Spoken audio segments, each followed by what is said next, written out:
Ұлы отан, туған елім, туған жерім, ұлы отан соғысының жалынына шарпылмаған біздің елде бірде бір семей жоқ.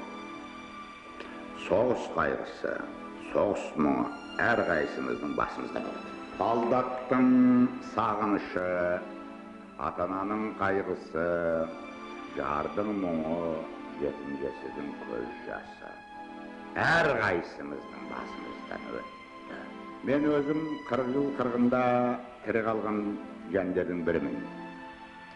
Сол сұрапыл қырғын соғыста еліміздің талай саңлақ батырларының, ақылды ерлерінің қаза тапқанын мен өзім көзімменен қан майдан көргенмін. Менен артық, менен батыр, менен ақылды жігіттер өліп кеткен көзім